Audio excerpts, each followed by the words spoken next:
The switches are intuitively grouped and organized, with all essential controls well within reach.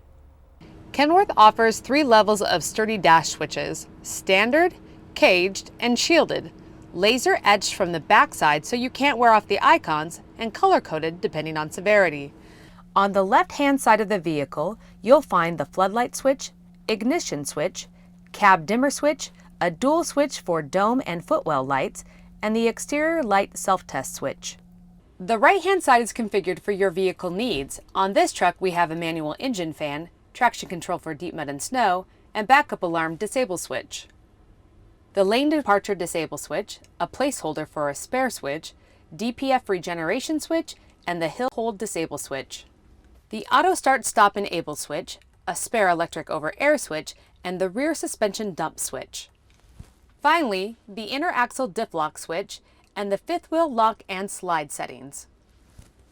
Additionally, lighting switches are all conveniently located above and include the hazard light switch, headlight parking switch, the marker clearance light switch for the truck and trailer, and the sleeper light if equipped. The trailer brake is located just to the right of the steering column, placed well within reach of the driver. It's engineered to give you superior control of the application, whether stationary or moving. It's simple to use.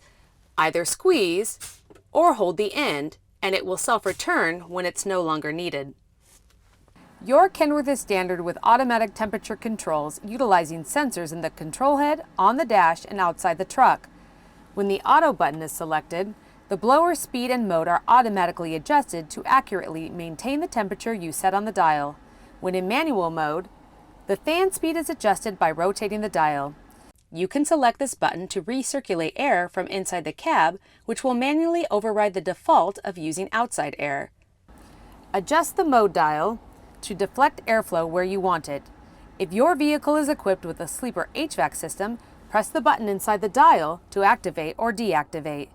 There is also a one-touch max defrost button to make windshield clearing fast and easy. With another press of the button, your previous settings are resumed. The instrument cluster contains the following: speedometer, tachometer. The tachometer will illuminate a small green light just below the numbers of the gauge to indicate the ideal engine speed for optimal fuel economy. Voltmeter, engine oil pressure, engine coolant temperature, fuel level, brake application pressure, primary and secondary air pressure, DEF level.